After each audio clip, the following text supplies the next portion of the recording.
member of this committee. My name is Lele Tubesi, Senator for Samburu, member of the committee. And I'm Moses Otieno Kajwang, Senator from Homa Bay. I chair the committee. We have a team of clerks that support us. Good morning, Chair members. My name is Chris Pastima, Committee Clerk. Kibet Kevin, Committee Clerk. Chair of Legal Council. Good morning, Chair and members. My name is Kanze Charo, Research Officer. Good morning. My name is Shalim Simbi, Council Officer. Matthias Umso, Intern. Good morning, John Lekampule, Sergeant Trams. There's a needle behind there.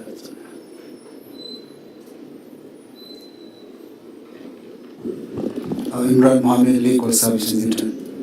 That's from us, Chairman. Well, welcome. We go to the Office of the Auditor General. Good morning, Chair and members. I'm Ricky Patrick, the liaison officer. Chair, we have a team from our Mombasa regional office who are also in charge of the audit of Kwale and Data Tabeta, but they're today here from Mombasa. With the permission, they can come on record. Thank you, Chair and members. My name is Leonard Opar, Director of Audit, Mombasa Regional Office. Good morning, Chair and members. My name is Samuel Opon, Mombasa Regional Office. That's all, Chair. You are welcome, OAG, ESCC. Thank you, Chair. My name is Christine Moyo from ESCC. Thank you.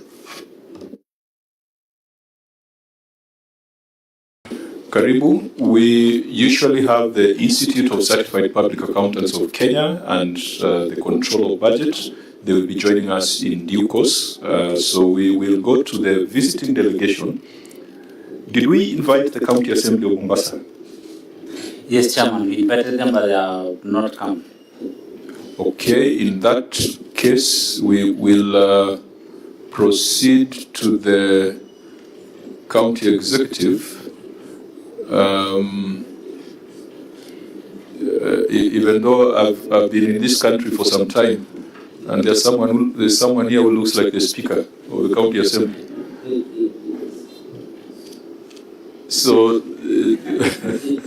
are you here as part of Senator Faki's delegation, or you are here for the purpose of the Public Accounts Committee? Okay. Senator Faki,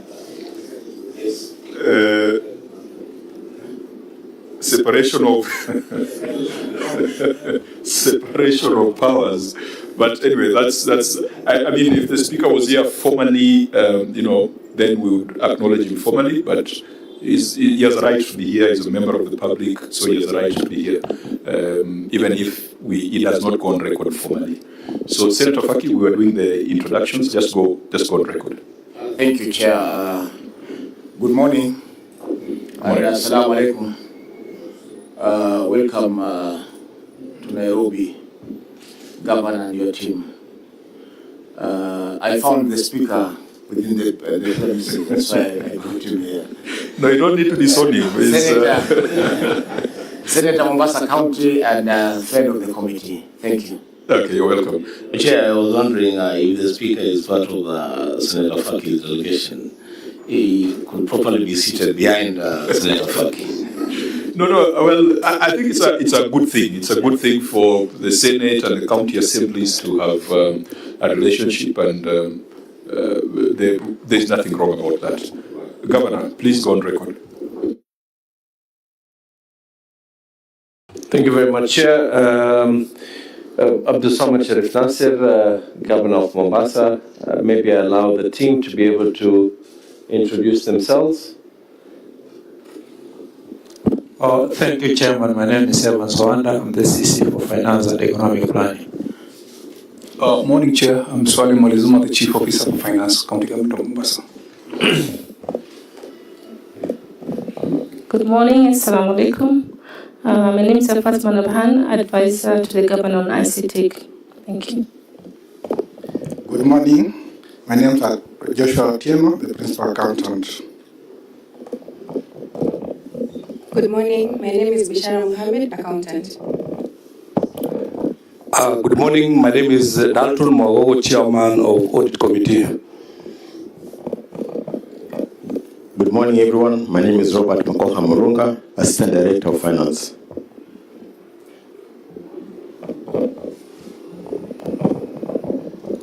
Good morning. My name is Idris Mbaruk, Accountant. Assalamu alaikum. My name is Zahra Shariff Ahmed, Accountant. Good morning. My name is Ali Omar, Accountant.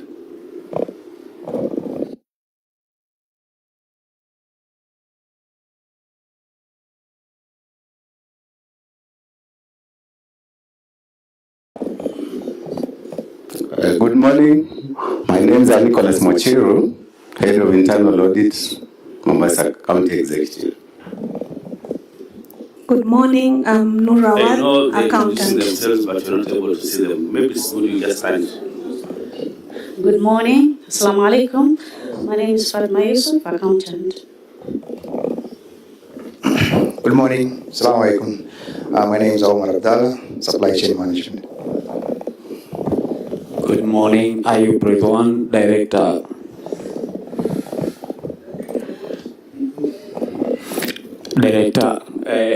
Finance Officer, sorry. Good morning, Assalamu alaikum. Joan Jeroge, Administrator from the Governor's Office. Good morning, Abdurrahman Abdallah, Personal Assistant to the Governor.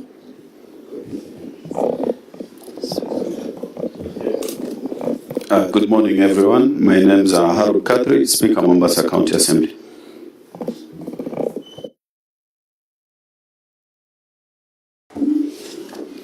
Is that it for the visiting delegation? If that is the case, then we shall proceed very quickly to the next agenda item, which will be administration of oath and tabling of documents.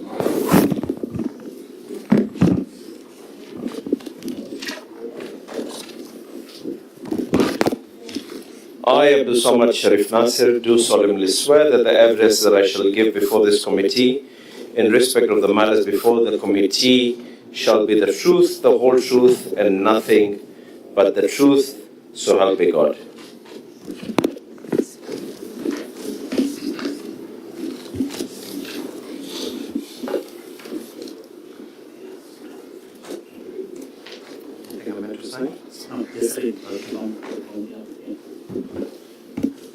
Chair, I hereby table the following documents before the committee: management responses and accompanying annexures on the report of the Auditor General for the County Executive of Mombasa for the year 24-25, management responses and accompanying annexures on the report of the Auditor General on the receipt of revenue statements for the County Executive for the same year of 24-25, and management responses and annexures on the report of the Auditor General on the County Revenue Fund for the County Executive of Mombasa for the financial year 24-25. Auditor General, could you confirm that the responses that have been tabled, you've been able to review? Thank you, Chair. Can confirm that the responses were delivered to our offices on 28th May, and they were in the form and the manner that is prescribed, and we have been able to review the same, so we propose that the meeting can proceed. Okay, Clerk of the Senate, is the entity in compliance? Yes, Chairman, can confirm that the entity submitted the documents in the timelines. Okay, if that is the case, we will proceed, but we'll have to deal with one preliminary matter. When we sent the invitation to the Governor of Mombasa, we also indicated the resolution of the Senate. Because you did not find an opportunity to appear before this committee before the constitutional deadline of 31st of March, the Senate adopted the report of the Auditor General in its entirety. The Senate resolved that you would appear before this committee within a period of 30 days to furnish us with an update on the measures you are taking to implement the observations or recommendations of the Auditor General. The committee or the House further resolved to impose a fine of 500,000 Kenya shillings for failure to honor summons where you were supposed to appear before this committee on 30th of March, ahead of the constitutional deadline. I want to find out from the clerk of the Senate whether in our records, we have evidence that the fine has been paid. Chairman, thank you, Chairman. We have received, today this morning, we have received a copy of the banker's check from the county executive, from the governor, dated 4th June, of a banker's check addressed to the Senate, in favor of the Senate. So we can confirm that the payment has been made. So there's a banker's check that has been addressed to the clerk? Yes, there's a banker's check addressed to the clerk of the Senate. I think in our letter communicating the fine, we had given a 2-week limit for settlement of the fine. But now that the clerk confirms that there is evidence that the fine has been paid, I think, members, we do not need to belabor the point. We can take it that the governor has paid the fine, and we can now proceed with our substantive meeting. Now, we have 3 reports to deal with. We have the report of the county executive, the report of the county revenue fund, and the report of the receiver of revenue. In our earlier brief with the Auditor General, we realized that there was a little problem in terms of the report that was tabled for the county executive. You might have noted, maybe your technical people may have noted, that the report of the county executive, page 1 and page 2 of the auditor's certificate, referred to the receiver of revenue rather than to the county executive. And so, having reviewed that, we have found that it might not be very possible or very tenable for us to consider the report on the executive on account of that. I think it's a document management problem. When the Auditor General tabled the certificate, there was a mix-up on page 1 and page 2. Now, as you understand parliamentary practice, we cannot now use another document which was not tabled. They have the correct one, but since it was not tabled formally, we might not be able to rely on it because the affected parts are the qualifying issues to the financial statements. Because if you go by it, it will appear as if there was only one qualifying issue, and yet in the real report, there were about 6 or 7. As a result, having gone through that, we have agreed with the Auditor General that it is possible to deal with the receiver of revenue as we correct that problem on the county executive. So today, we will deal with the report of the receiver of revenue, which is not small because it's you had a 6.9 billion budget on that. And if we spend 1 or 2 hours or 1 hour or less on the receiver of revenue, then we'll schedule a separate date to deal with the county executive once we retable the right report to the Senate. So as agreed, honourable members, we will start with the report of the receiver of revenue. Governor, I can share you are itching to say something. No, I'm not itching, but in the spirit of fair administrative justice as well, if I was fined 500,000 shillings because I was not present, is someone taking responsibility for the fact that they did not table the documents the way they were meant to be tabled? Because even that 500,000, I had to, Faki helped me with some money, and the speaker, I'll bet he helped me a bit late, and some of my staff members were changa. That's why today morning is when we were able to pay that 500,000. Chair, just before. Senators, I think, Governor, that is a very dangerous path because the Senate requires that money comes from your pocket. You are admitting that we should refund the people who have contributed that money to you so that we get money from you. Secondly, the good thing with you is that if they give it to me, it's mine. Just a minute. Let's allow Senators Funa to... The good thing is the governor has been a member of parliament. He has chaired committees similar to these ones. The consequences of failure to appear to the committee are in the standing order. So I would want you, in your vast experience as a parliamentarian, that request that you've made, which standing order are you anchoring it on, or which law? Chair, Senator Sifuna is asking me to wear a role that I once wore. Over the years, from the time that I was a member of parliament, an able member of parliament, and a seasoned member of parliament, and a seasoned chair, standing orders changed. But if given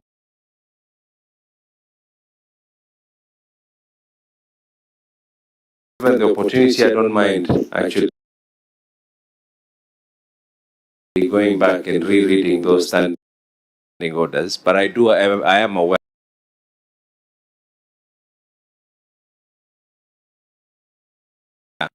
And one of the things that has changed in Parliament as well is the Public Investment Committee was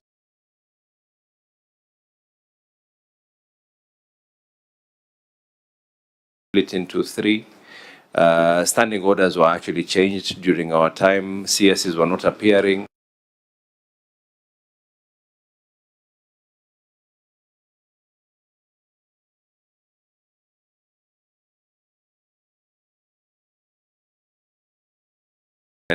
When you do an amendment, a certain section that was once section 1A could end up being section 1C. And since we're on camera here, allow me not to be able to indulge on something that, but I don't mind. On or dealing with the division of revenue and allocation of revenue and the money that comes to counties. And the Senate has insisted that counties must get 454 billion, a position that we hold firmly. So just to settle this matter so that we get into the report, the 500,000 shilling fine was imposed because you were found to be in contempt of Parliament. It is not because you didn't provide some document here and there, but we invited you specifically on 30th of March this year. You failed to appear without any justifiable reason. Some of your colleagues came. Governor Orengo was here, Governor Turukana was here, and a few others. We did not find them. So that fine is on account of contempt. I think the other matter is administrative, and we do understand that sometimes the problem can be on the part of the governor, sometimes the problem can be on the part of the auditor, sometimes it can be on the part of the Senate. So let's proceed. Let's not reopen the issue of the fine because it has now been settled. I'm totally in agreement, Chair, and I want to appreciate the support of the Senate on devolution itself. The fact that the proposed equitable share, the revenue share for counties should be at 454. I want to also go on record, Chair, because this is something that is going to be picked up after next financial year as well. One of the major issues that is going to be a topic, and we hope that that is not what is going to happen, is the issue of UHC staff. Failure for UHC staff to be absorbed and their money to be as part of equitable share, there is going to be a challenge, Chair, because then those staff will have to be hired based on the fact that if it is conditional grants, they'll only be able to be hired based on that period, because not all counties can be able to afford a total cumulative figure for all counties would be 8.9 billion shillings. Not a subject for today, but I just wanted to set it on record that I appreciate the support that the Senate has been able to put forward on matters of devolution. Senator Spooner? Chair, the last we had of this matter as the Senate was that the Council of Governors had reached an agreement with the Treasury. I think there was even indication by the national government that funds had been set aside in the current budget. Are you saying that was not the case? No, what I'm saying is there's funds can be able to be set aside in two ways. They can be either in equitable share or they can be as conditional grants. Yes. If they're not going to be as equitable share, what is going to happen, because anything can happen. A conditional grant does not mean that that is going to be the status. Now, if an employee is going to be employed on permanent and pensionable, and the revenue that you're receiving is only pegged on that one financial year, the danger that is there is next financial year, if in the wisdom of Treasury or in the wisdom of Parliament that conditional grant should not be there, then there's going to be a danger those people are going to, their budget is not going to be available. So it is important for that figure. I speak, one, as the Governor of Mombasa, two, as the Chair of the Health Committee of the Council of Governors, because this is something that is going to pop up. And our hope is that once the mediation has already been agreed on, and I think that one of the reasons why Senate has also proposed the figures to be at 454 is to be able to take into consideration that we have UHC staff, that money should not fall under conditional grants. As much as it has been allocated, the art and the act of how it was allocated, whether it is a conditional grant or it was part of equitable share, will have a huge bearing on the lives of those UHC doctors. Now, Governor, there is a flip side, and help us understand, because we want to help the UHC staff. There have been many protests outside of our parliament here by those UHC staff. One of the problems we have with county governments is that when resources are not ring-fenced for a specific purpose, you find that you now will prioritize other things. If you ask the UHC workers themselves, they would want that money be clear that it is for UHC staff, so that we don't hear that you have decided, because when it comes as equitable share, you will decide that you want to do the stadium in Mombasa. So we have struggled as a Senate, for instance, on the question of pending bills, Senator. And in fact, there has been a conversation in the Senate that because this problem has persisted so long, Governor, and you guys are not at you guys, you as a council are not offering us a way out in terms of how we deal with this scourge of pending bills. We as a Senate have gotten to a place where we feel we should pay those contractors ourselves, those pending bills ourselves, because we release money, we pass motions, we even passed a motion setting timetables for clearance of pending bills, but it continues to persist. So how would you persuade skeptics such as myself who believe that governors and county governments, we feel we must tie your hands even further, that if money is for payment of CHPs, it has to go to CHPs, you cannot divert it to your milk program. If it is for payment of pending bills, let it be for pending bills. So how would you persuade us? Maybe, Governor, before you respond, Senator Faki. My answers. Recently we had a motion to deduct funds from the county government of Meru for purposes of paying one of the legal charges for a pending bill. And members said that it was only being done because it was a foreigner.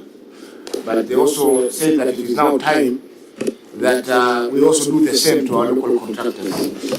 I know pending bills of Mombasa are about 5 billion at the moment. Yeah, so we are thinking that that is the way to go, that the Treasury deducts some money and then pays directly the pending bills, instead of the current situation where the county government is given a free hand to choose which ones to pay, which ones not to pay. And I would agree with Senator Sifuna that when we were dealing with this DORA bill, the issue of the 8.5 billion for the CHP workers featured. And we are of the opinion that this money should be ring-fenced so that we are able to monitor that it goes directly to the CHPs, rather than just lumping it together with the equitable share, and then the county government chooses which ones to pay, which ones not to pay. And Governor, I wish the documents were all in order so that we could have been able to look at even your pending bills in this report, because this report indicated that 77% of your debt was older than 3 years.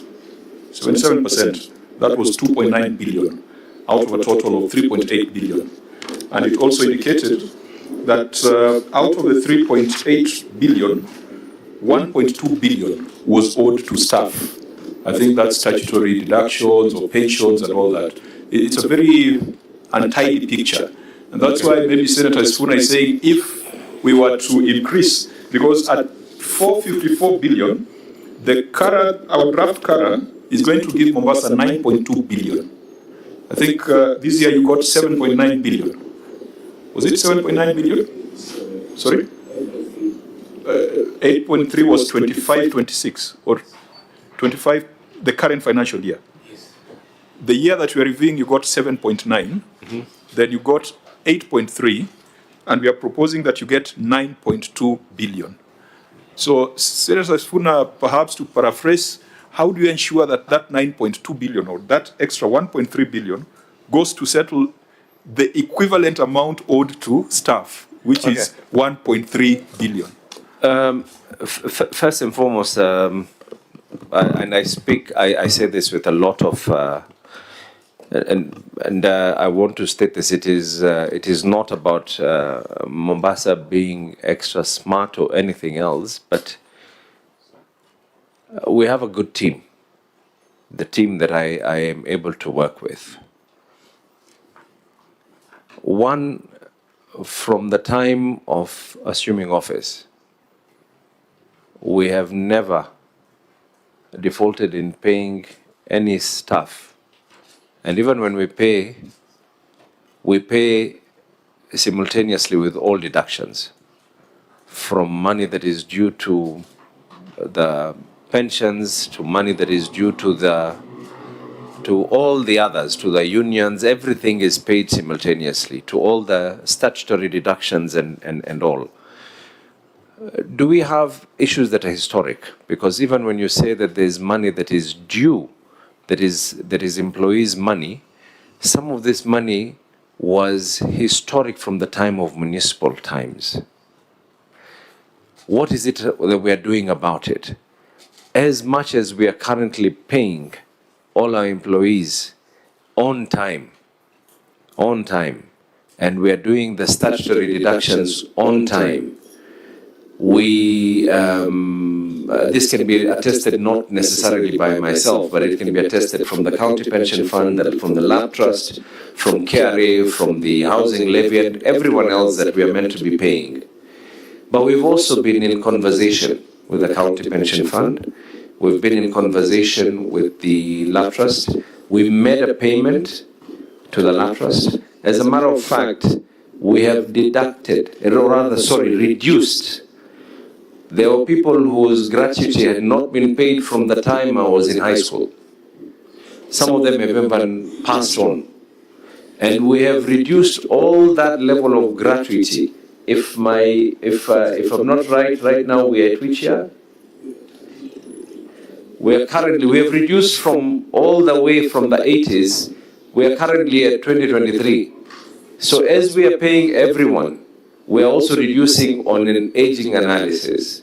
Though that is now on issues to do with staff. On issues to do with the CHPs, again, Mombasa first of all started paying CHPs. It was a decision we took to pay CHPs before even there was the national government arrangement to be able to work on this. Are there counties that have not followed suit? By all means, yes. There are counties, but are there many? No. There are a small minority of counties that have not been able to follow suit on this. The issues of putting money like UHC and the CHPs, we're the ones who are dealing with the CHPs on a day-to-day basis. What happens is they get their stipend from the county government, then they have to wait for national government, whether national government will be able to pay them on time or not on time. If there's an error of a telephone number, if someone is shifted, if someone has passed away, by the time that information is done, there's already a loophole where there's some payments that are already would have already been done. And sometimes people are paid in arrears. There was a time they were paid a couple of months in arrears because they had not been paid prior. So the argument is, why don't we have one pocket to be able to pay? Even for the CHPs, it's not a problem. It can actually come in as a conditional grant. Because if it comes in as a conditional grant, the money for the CHPs, it is put into a joint account where then it is now dispersed, where you cannot be able to spend that money until you put in a matching amount. That is something that has been done previously. But for the UHC staff, let me state it here, Chair.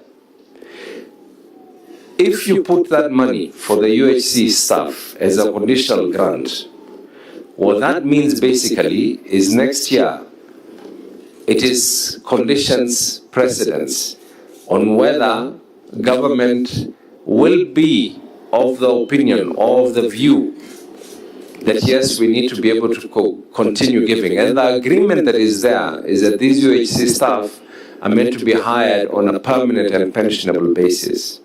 So if you provide funding to pay their salaries for 1 year, and then counties have gone and absorbed them on permanent and pensionable, and then the year after, someone says that no, we should not be paying this conditional grant anymore, there are counties that are going to, on the flip side of things, there are counties that are going to be in quite a problem. Collectively, these figures just for the UHC staff is 8.9 billion. Unless, of course, the conditional grants come in, and then in the wisdom of Parliament and in the wisdom of Treasury, by the way, this is not even an argument by ourselves. This is an argument that the Ministry of Health actually wrote to the Commission for Revenue Allocation, indicating that when they are doing their proposal on what should be the revenue and the equitable share, they did do this. There's a letter that was done by the Ministry of Health indicating that they need to include that 8.9 billion first.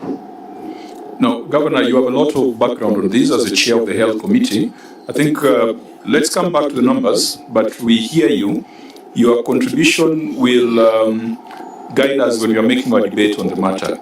We thought that ring fencing it would be to give hope to the UHC workers. We thought that ring fencing, we must find a way of ring fencing an allocation for settlement of pending bills, but we are also aware that budgeting is the domain of the county assembly. And perhaps what Senate can do is to make certain recommendations to the county assemblies that now that we have increased the allocation to Mombasa County, perhaps you need to prioritize this 3 billion that has been outstanding for over 3 years. I think we cannot direct the assembly, we can only advise the assembly on that. Chair, I love the concept of actually ring fencing for purposes of paying pending bills. In fact, this is a proposal that I sent a very, very long time. I did this proposal the first year I was in office to Treasury.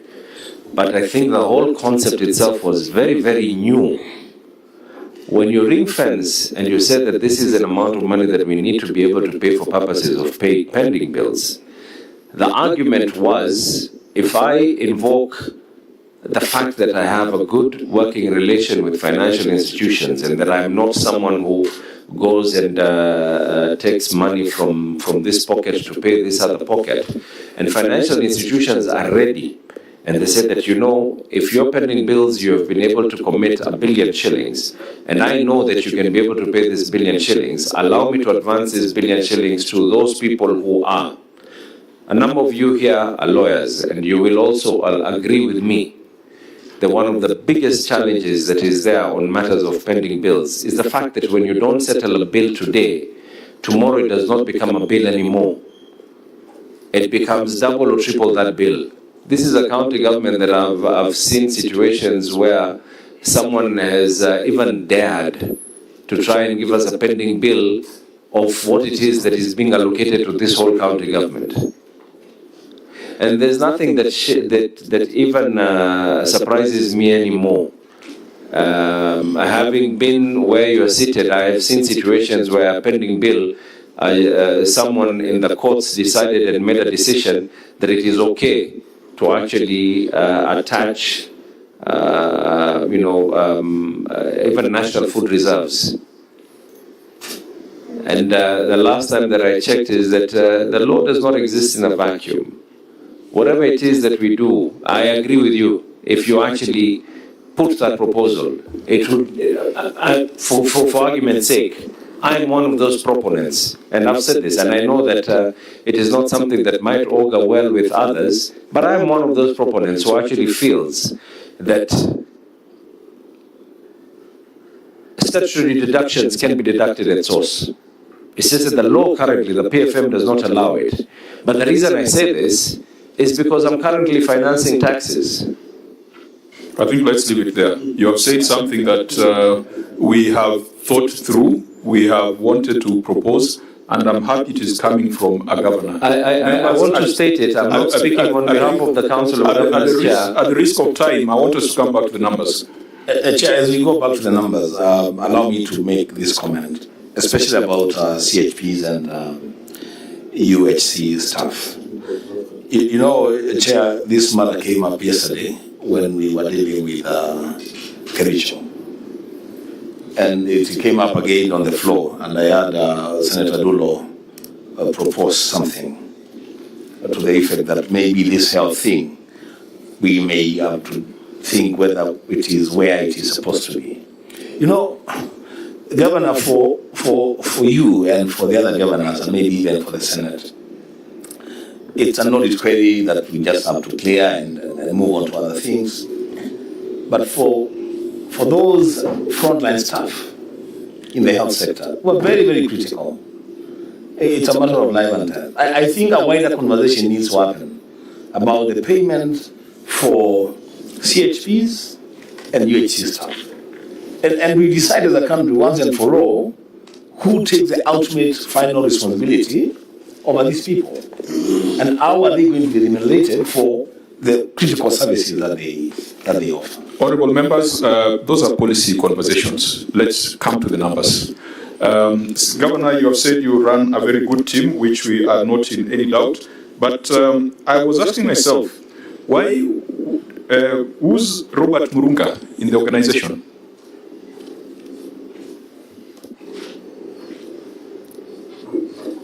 He's the Assistant Director of Finance. And he was a signatory to the financial statements? Yes.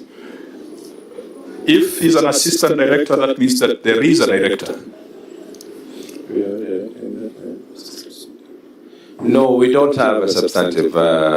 You will, and I know the next question will be why. Allow me to be able to just give it up this is a county chair that we have a lot of people. There's attrition and there's many other factors that are involved.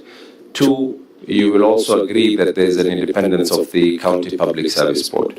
There's been a lot of adverts that have been going out, and I think, if I'm not mistaken, this is one of the adverts that have already gone out, which is the purview of the County Public Service Board to be able to fill that position. I was happy to hear someone introduce themselves as the chair of the audit committee. I hope the internal auditor is also part of this delegation. Internal, are you substantive? Substantive or assistant? Okay, that's fine. Members, let's go to the report on the receipt of revenue. The report on the receipt of revenue indicates that Mombasa had planned to collect 6.9 billion Kenya shillings, and Mombasa only collected 4.8 billion Kenya shillings, which was a significant shortfall. And out of the 4.8 billion, 1.4 billion came from hospital fees. In our analysis, before we go to the policy issues, I think in our analysis with the Auditor General, we felt there was need for us to evaluate the performance of on-source revenue, one, against the budget, and two, to compare with prior years. The Parliamentary Budget Office did a small analysis that indicates that there are certain streams where performance is deteriorating, is going down, rather than going up, despite economic indicators. So I know there's only one qualifying matter on the receipt of revenue, which is an accounting issue, really, which I think we have agreed we won't waste too much time on, because OAG, what was the qualifying matter on the ROR? Thank you, Chair. It was on inaccurate receivable from non-exchange transactions. And if you describe it in English, what are you saying? Or in Swahili? Let her try to explain it in Swahili. There was non-disclosure of a that is English. Chair, there was non-disclosure of a significant amount, which is about 6.9 billion, hiyo ni pesa imeibiwa ama shida ni gani? It's bookkeeping. It's bookkeeping. Yeah. Is it a very material non-disclosure? It's something that can be dealt with in the subsequent audit. Can you assure the people of Mombasa that this 6.9 billion is not money lost? No, Chair. It is not money. The amount that I've just stated was not lost. So by not disclosing, what is the risk to the county government and the people of Mombasa? Chair, the financial statement should be accurate and it should be a guide to the policy users and also other stakeholders. So as a county government, it is prudent that you disclose figures where they are required. This 6.9, you call it arrears of revenue. What do you mean when you say arrears of revenue of 6.9 billion was not disclosed? Ni deni ambayo Senator Faki, you might want to help us in interpretation. Ni madeni county inadai ama ni pesa ambazo haziwezi kukusanywa?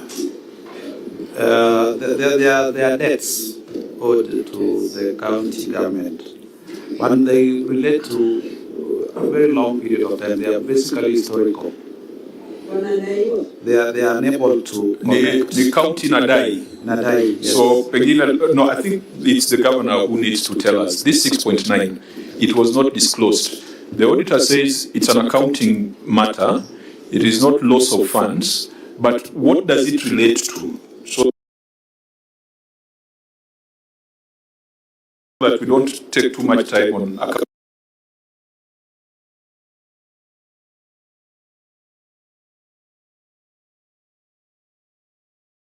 accounting issues.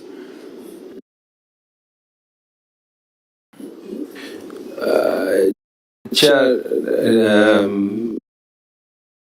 in Kiswahili or English, because I'm seeing this session is going in both languages. They are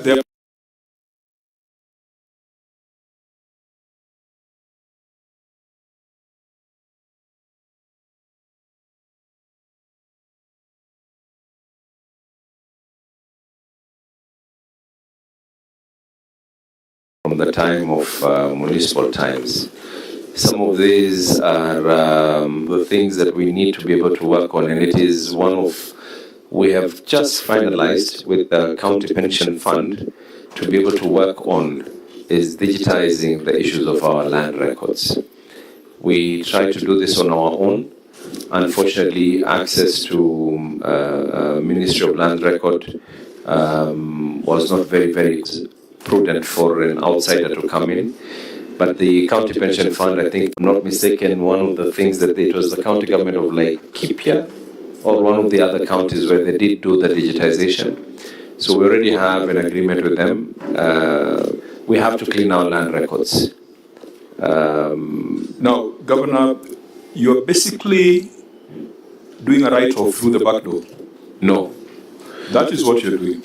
No, by not presenting them as assets, because these are assets, isn't it? Arrears are supposed to be, by excluding them, it is a write-off. What Laikipia did, and I think I like the approach they took, they went through a process.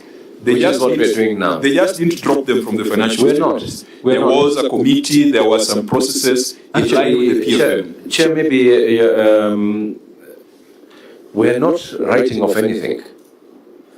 There has never been a process for us to even start thinking of writing off anything. What we are simply doing is, when you have a mother title, and you're going to expect, in fact, the fact that we are still reaching these figures is something else altogether. It means that there's extra effort being put in.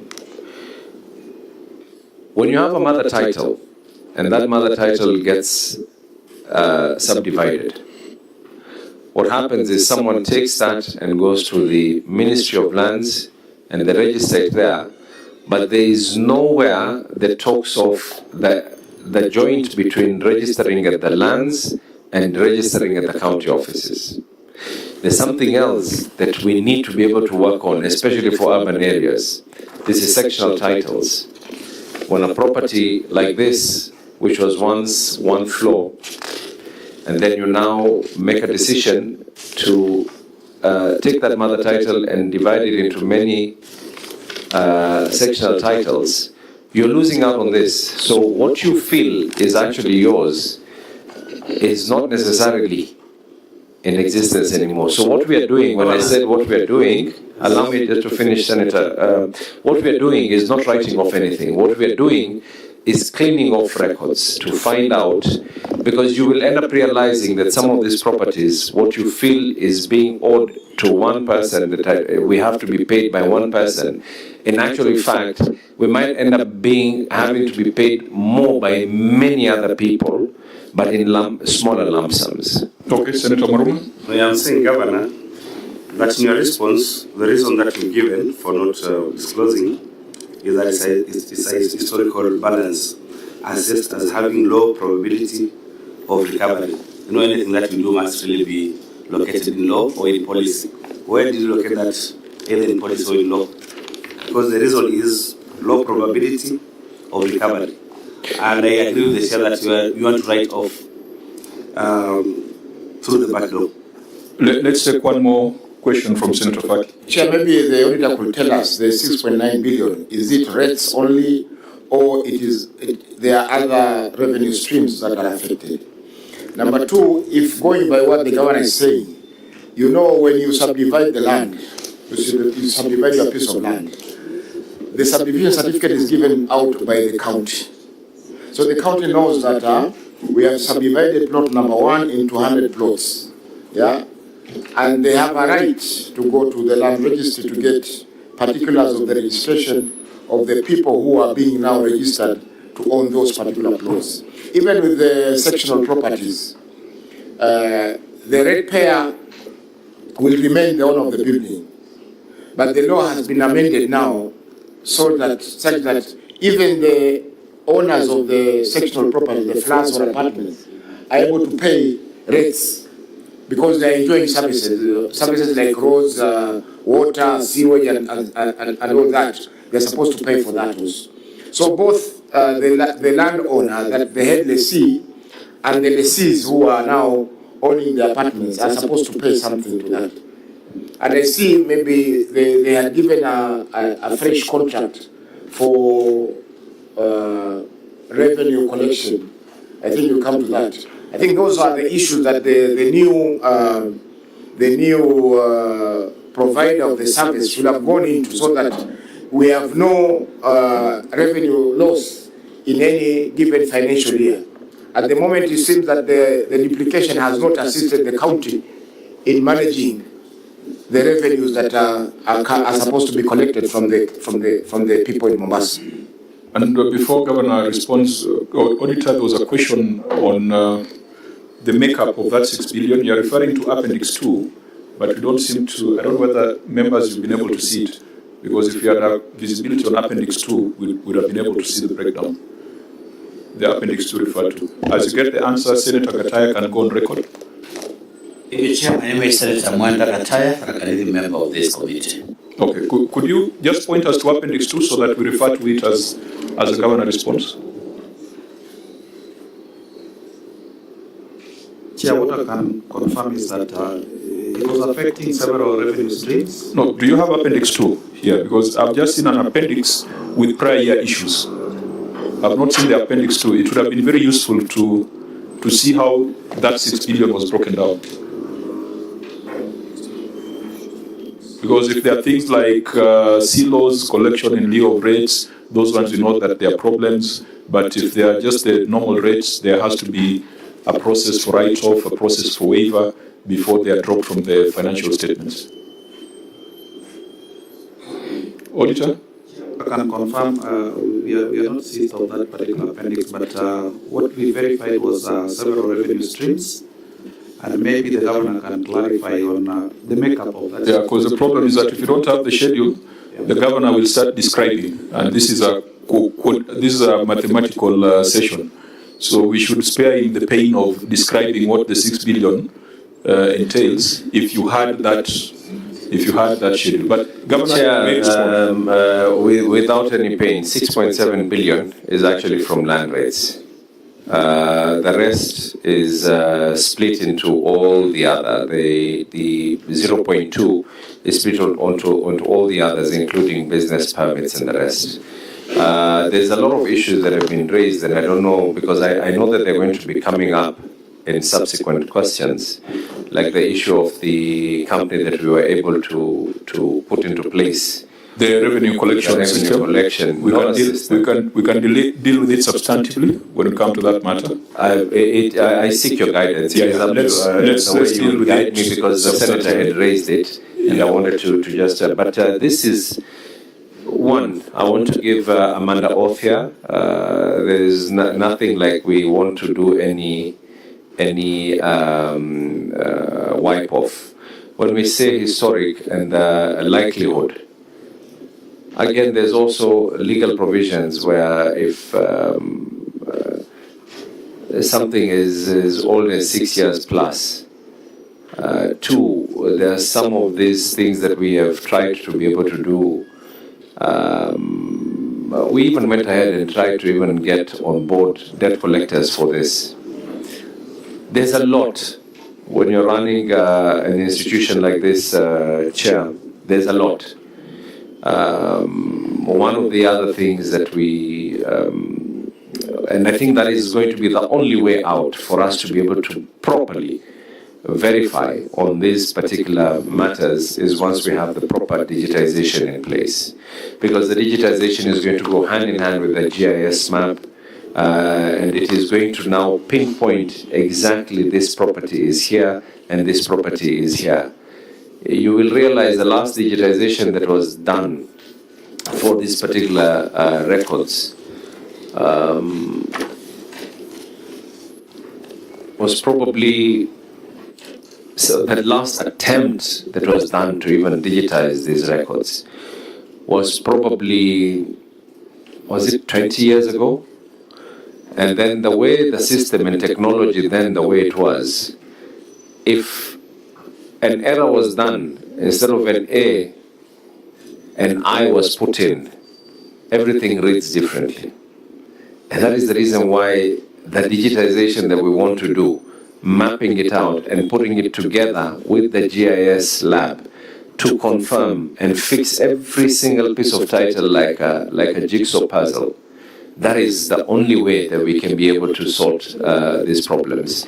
I agree with Governor, just wind it up so that we go to the numbers. I agree with the senator, the way he said that the senator raised, he didn't raise, but he stated a statement of fact that when a subdivision is done, the county government is the one that does the issues the necessary certificates. But then now again, it is a manual process from us. Because even after you've done the subdivision in the county, it does not necessarily mean that titles have been issued already. So right now we have to do a manual process of sending our people to the Ministry of Lands, confirming what are the new titles that have been put in. Right now we're in the process. We're struggling, but we're getting there on issues of sectional properties as well. Okay, let's go to the numbers. Let's go to the next matter. But we are exiting by giving guidance that receivables from exchange and non-exchange transactions must be fully disclosed. And I think we are agreeing here that that disclosure, that correction can only be done at the end of the subsequent financial year. Auditor General, isn't that the treatment? Yeah, that's very correct. And we are also saying that there should be no write-off, no waiver, without following the provisions in the Act and in regulations. By all means. Fine. Chair, now that you have ruled, I think we just move on because that's a basis for qualification, and we have been referenced to Appendix 2. That Appendix 2 is not available. So all we are doing here is just narrative. I mean, what are we saying?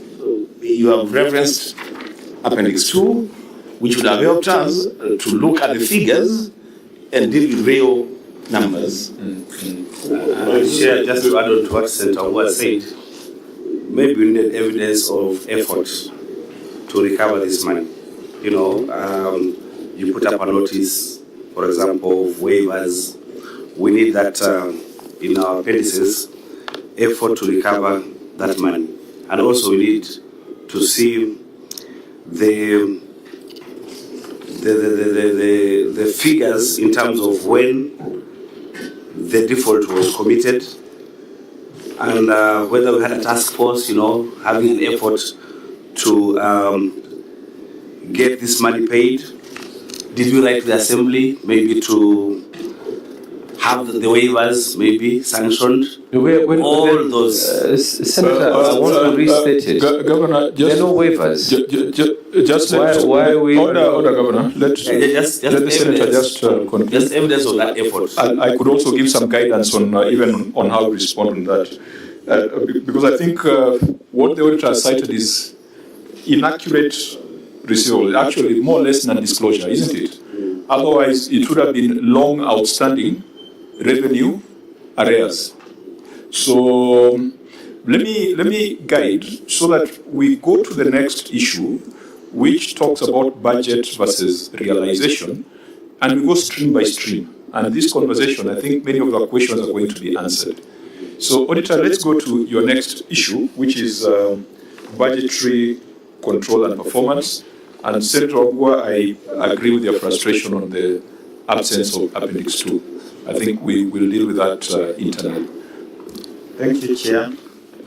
Budgetary control and performance. The statement of comparison of budget and actual amounts reflects final target revenue budget and actual amounts on a comparable basis of 6,930,655,697 and Kenya shillings 4,808,829,952 respectively, resulting in under collection of 2,049,825,746, or 30% of the budget.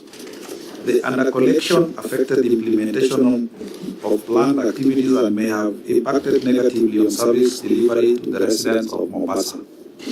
Okay. Usually we allow the governor to respond. I think we should do so. Read your written response, and then we will ask some questions. Chair, the shortfall in on-source revenue was largely driven by underperformance in key revenue streams, notably land rates, SPP, market fees, physical planning and development, cess, conservancy, administration and property rent. Underperformance in these high-yield stream constrained cash availability and adversely affected the implementation of the planned programs and service delivery. The underperformance was further compounded by data and structural constraint, including the absence of an up-to-date business register, delayed updating of the valuation roll due to ongoing litigation, and incomplete land records, which affected revenue planning, billing accuracy, and enforcement. Amongst the corrective measures that we are currently doing, should I read this verbatim as well? Yeah, I think just go through it. Okay. To address the identified challenges and enhance on-source revenue performance, the county has implemented the following corrective measures. Business mapping and revenue-based expansion. The county engaged a consultant to undertake a comprehensive business mapping exercise to establish an accurate database of businesses operating within the county. The intervention is expected to improve the performance of single business permits and market fees through improved identification, billing, and compliance. Digitization of our land records in light of delays in updating the valuation roll arising from ongoing litigation and incomplete land records. The county has commenced digitization of land records and property records. This process will support the timely updating of the valuation roll upon conclusion of legal process and enhance land rates administration and enforcement. Automated revenue collection system. County continues to expand and strengthen automated revenue collection system, improve revenue capture, reconciliation and reporting across major revenue streams, including land rates, parking fees, permits and market fees. Capacity building, For revenue collection officers, we have targeted training programs that have been implemented to enhance the skills and effectiveness of revenue officers in billing, enforcement, customer engagement, and use of automated system. Enhanced enforcement and compliance measures. Enforcement mechanism have been strengthened to address non-compliance, reduce leakages, and improve recovery, particularly in land rates, cess, and business permits. Improve of revenue collection centers. We have revenue collection centers are being upgraded and optimized to improve accessibility, efficiency, and service delivery, thereby supporting improved compliance and revenue performance. These measures are aimed at addressing the root causes of underperformance.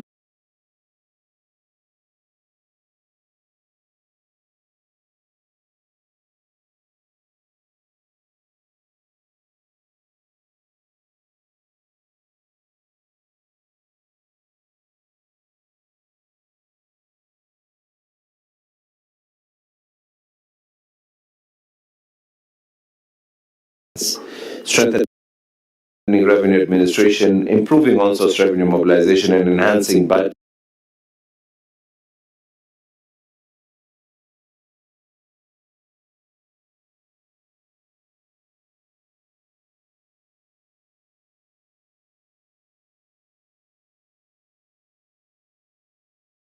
The explanation, we must your financial statements, particularly where you have properly summarized your streams and their performance, because you have given global reasons for their underperformance. You are required to give specific explanation for every stream where there is an underperformance or an overperformance. I think if we look at that, it can help us to contextualize the explanation that the governor has given.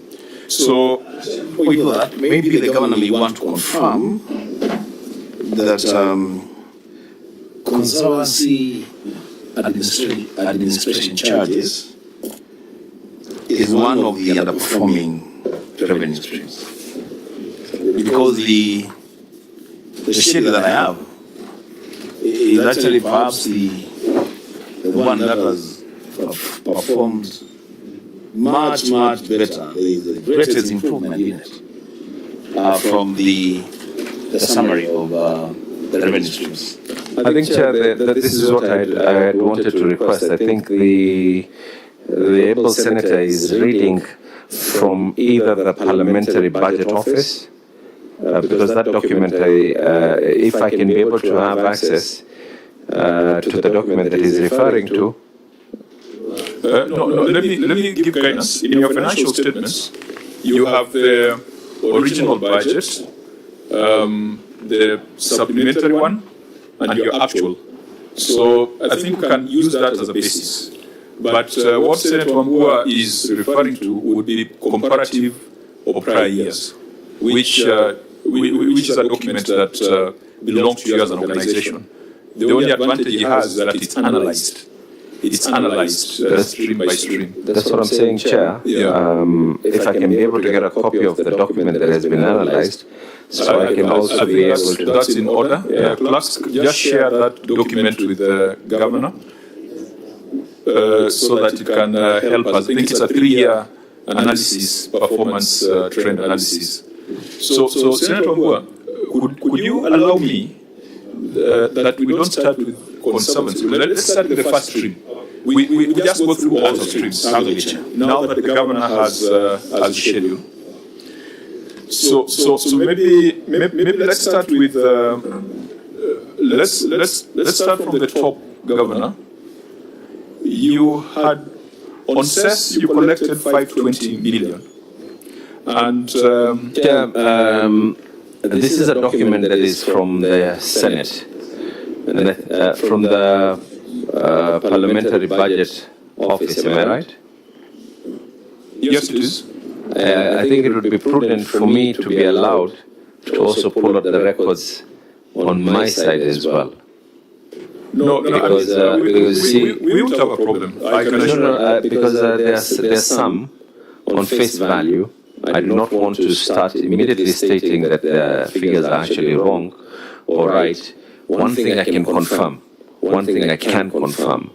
is collectively over the years collectively, even without necessarily amending the Finance Act or adding more taxes, the county government of Mombasa has been increasing its own source revenue. Governor, I don't know why you are jittery. No, Chair. I don't know what's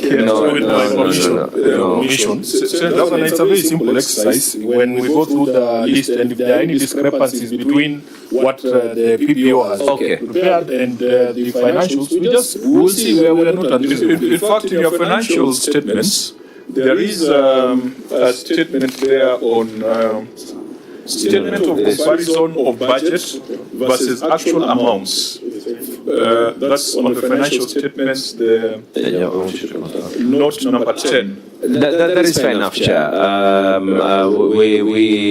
We can be able to actually that is just supplementary. That's not a problem. But we could start from your disclosure of what your budget was and what your actual was, because there underneath you have even given a narration to explain the variances, and we can start from there, isn't it? By all means. So we start from CES. So CES, you had budgeted to collect 580 million. Along the way, you thought you could collect 200 million more and revise your budget to 780 million, but you only collected 520 million. Now, the question which you can help us understand, even for the subsequent streams, what science or what maths do you use to decide that this year we shall collect 580, and along the way you do a supplementary, you revise it to 780, but only collect 520? Is budgeting scientific and procedural, or are these numbers that were sprung on you by the county assembly? No, actually, the county assembly are not the ones who have sprung these numbers on us. We have been able to, we are the ones who present the numbers actually.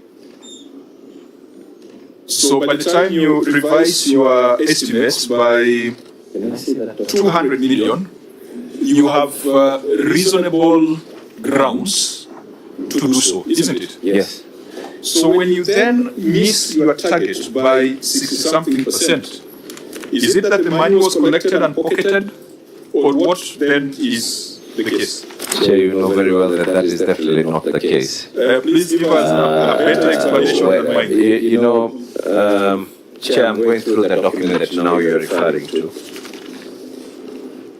Yeah, your financial statements, I think on the receivable revenue. Just the one on the other one. Chair, when any organization sets up and we want to be able to do our targets for revenue collection, we always aim high. Are we accused that we sometimes are over aiming high? But my belief is that when you aim for the stars, if you don't come back with a star, you will not come back with mud. You aim high so that you can be able to achieve many other things. And of course, one of the major issues CES has also dropped is because of the new road that is being built along the Bombolulu Road. And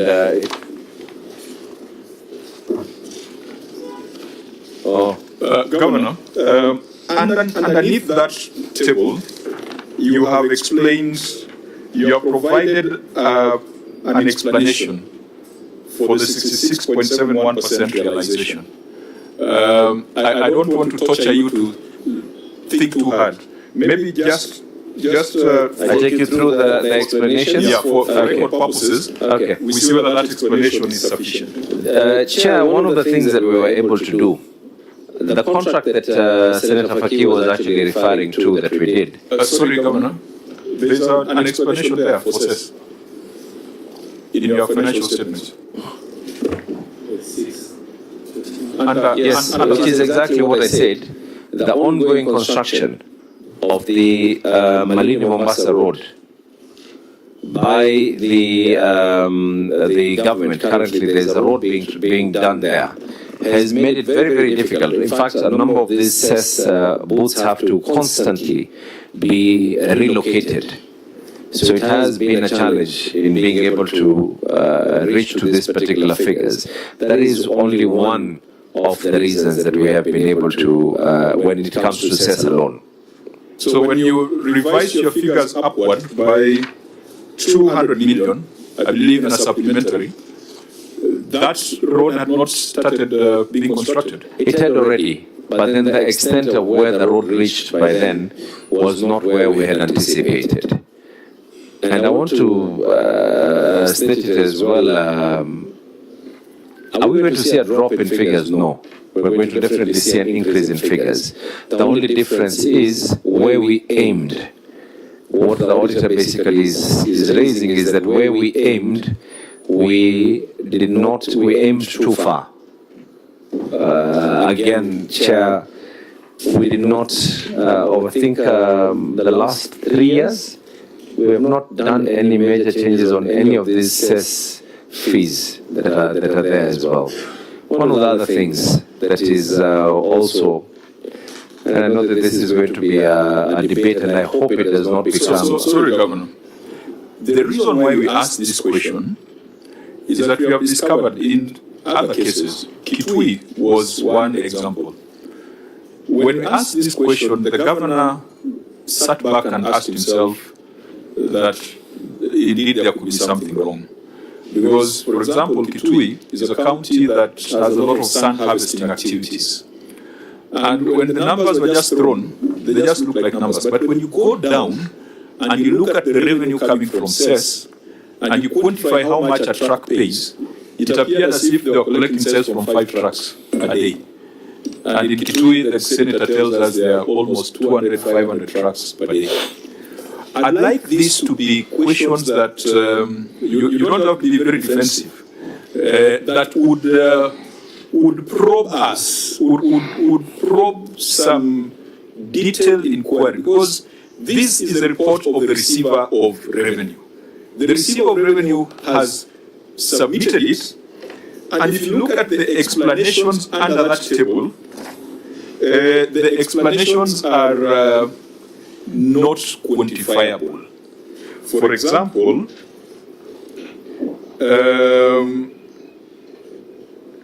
the shortage of collections in markets, your receiver of revenue says that this may be attributed to a combination of underperformance in enforcement, temporary closure of markets due to structural upgrades or health safety issues, and possible revision of market policies affecting collection efficiency. You can't take that. If you're a business owner and your revenue is falling, your revenue collectors cannot tell you that it is possibly because of ABCD. They must quantify that in market A, we used to collect X, we collected Y, and this is the reason. That's the level of discipline that we must instill. And that's why we're asking this, and where's your receiver of revenue? You are the receiver of revenue. Yes. You cannot tell me, if I was running a business and my revenue is falling, then you give me all these adjectives and verbs that you have put in here, that possibly due to, or probably due to. No, you can't. You can't tell me that if I was running a butchery, that my meat sales is reducing, maybe because the economy is difficult. That cannot be the reason. Maybe you are pinching meat. Yeah. So, Governor, the entire narrative down here is not how to run a business. Our first meeting, you told us you wanted to run Mombasa like a business. But you cannot run a business when drop in revenue is explained with probabilities and possibilities. There has to be figures. So that's why I think we need to have this conversation. It might be painful, but we must have it. Chair, maybe because this is a house of records and we're on camera, we did not see a drop in revenue. No. We did not reach the targets. We'll go stream by stream. Yeah, we did not reach the targets, but we did not see a drop in revenue. Maybe I just thought that is something that we might want to just be... We are dealing with numbers. We shall demonstrate where the drop was. Senator, now, two things, Governor. and the chair has done well to cite the Kitui matter. Let's also agree that this is sort of a learning process. People learn things as they go. And you know what, Governor? If I sat where you are seated, I'll be very worried about two things. One, you project revenues and keep pushing the projections, and you budget based on the projections. But when it comes to the actual collections, you collect only 40% of the projection. That in itself first puts your books in a very bad shape. You have committed money that you have not raised, pending bills and all that. That's one. Secondly, the government is saying that the road construction has had a significant impact on collection of sales. And then you add that the booths are constantly relocated. And I'm wondering, are they relocated from Mombasa to Kilifi, or are they just located within Mombasa? In which case then the same revenues will be collected, but maybe from different spots. That would be my submission, Chair. Okay, Senator Faki. Yeah, Governor, the issue of a realistic budget is also hitting you politically. Because if you present a budget of, say you have a budget is 17 billion, yet in effect, the budget is 14 billion or so, it means that people start to conceive ideas that money is being misappropriated within the country. And if you go out there, you see some of your opponents saying that pesa inaliwa kwa kaunti yetu. Yet, if you come to the actual figures, the amount that we are collecting is not 17 billion. If you look at some of the reasons given, for instance, property rent, 41.17% realization. The reason is that the shortfall in property rent revenue is attributed to demolition of government housing units to pave way for the affordable housing project. This led to reduction in rentable units and consequently a decline in revenue from this stream. You see, from the year, this is the 24-25, isn't it? I didn't see any estate being demolished in Mombasa. The ones which were demolished prior to 2022.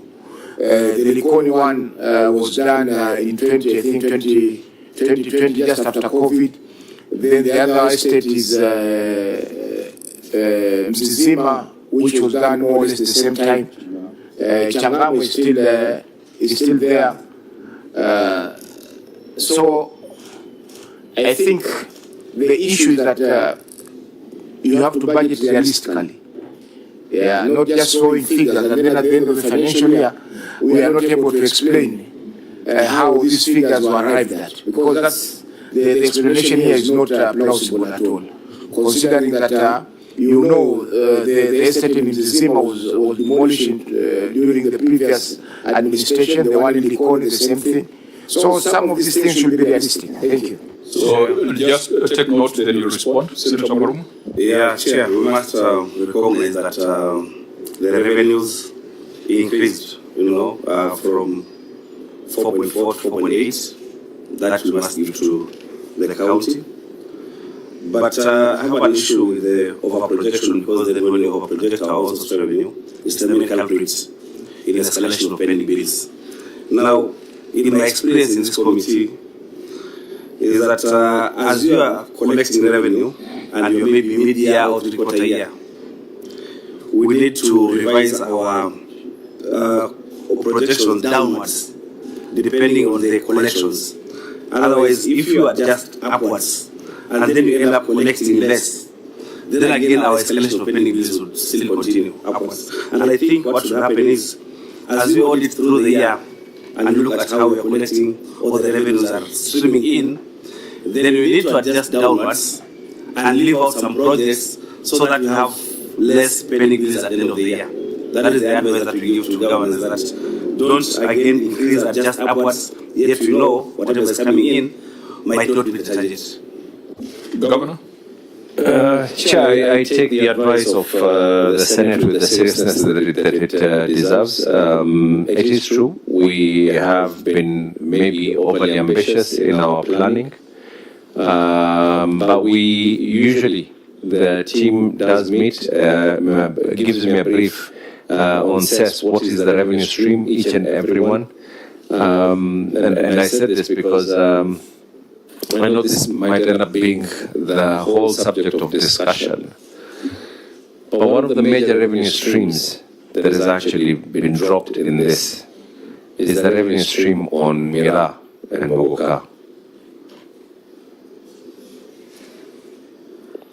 Mombasa made a very, very deliberate social judgment to actually state that the vice that Mogoka and Mira is providing to our people is a challenge. And in the process of that, we went to court. I think I've never been taken to court more than that. I've been taken to court by about 9 times. We threw this to the public because only one court ruled against Mombasa. And that is the court that actually where Mogoka is from, coincidentally. So a decision was made.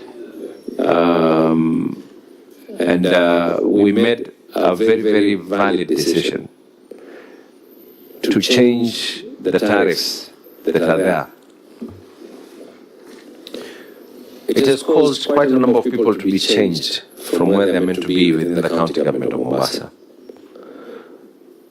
But if we go back and say that, start reducing the figures of Mogoka and Mira from the CES, because of the roads being built and also because of the bypasses being put up and everything else, there has been this particular one. What has been happening is these traders are now waiting out of Mombasa and putting this in small vehicles, and then they come into Mombasa.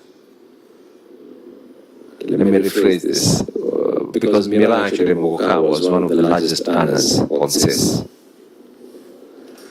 But we had to make a conscious decision. And I'm stating this again, Chair, with the hope that that is not the narrative of today's whole meeting will be, that is what I was really holding back on stating one of the major, because when you look at the item, CES is totally digitized. When you look at the items, people are still using tomatoes, people are still using all these the other issues that are there.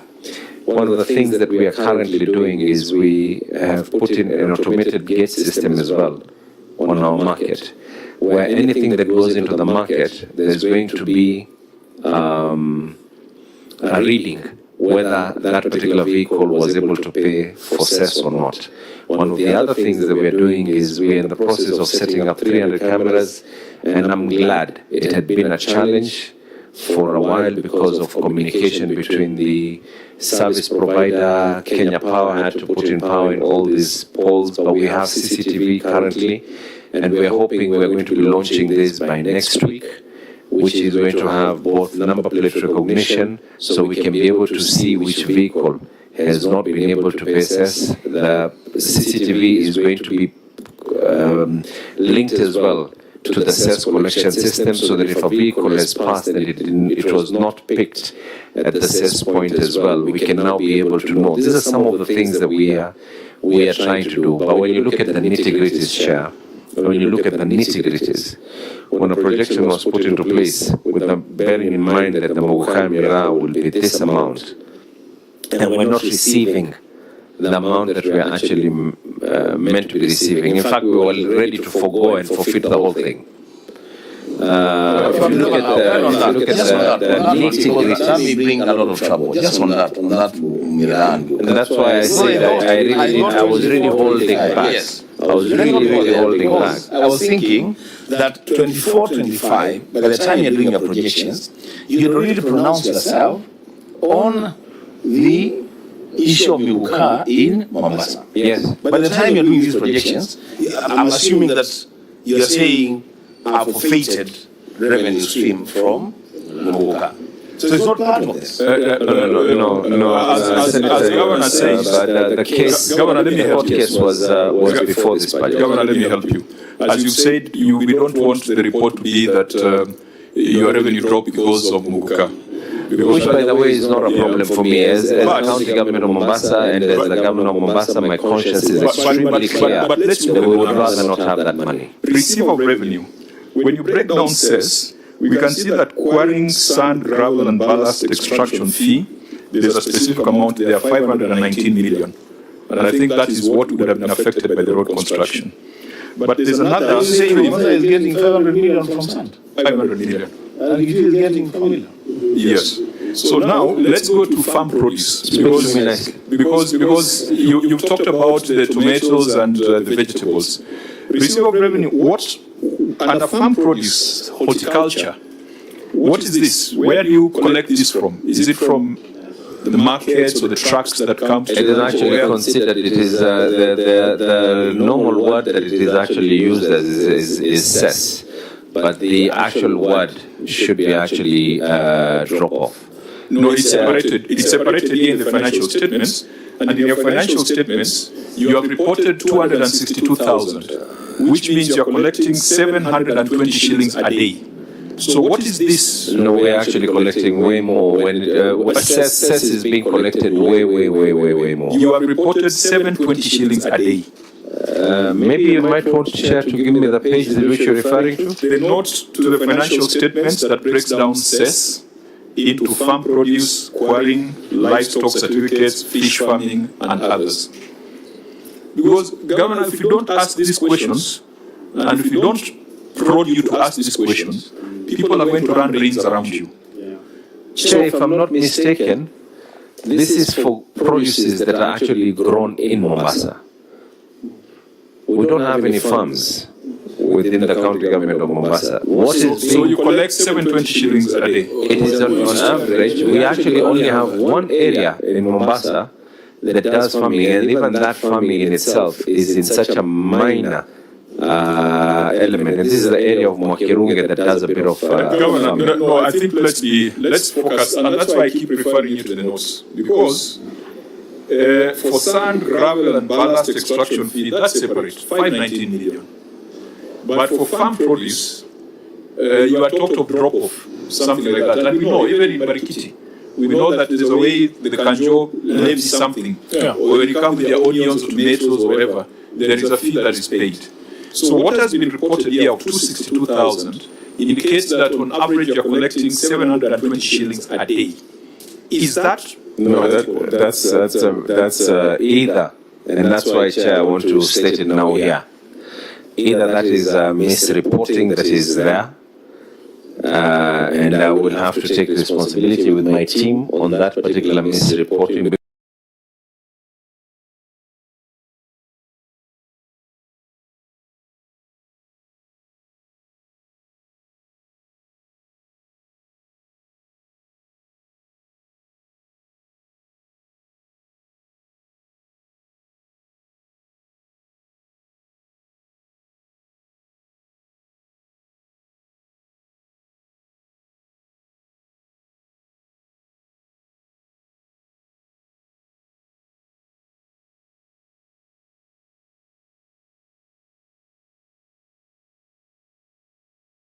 Because I know that's why we are here. The amount of money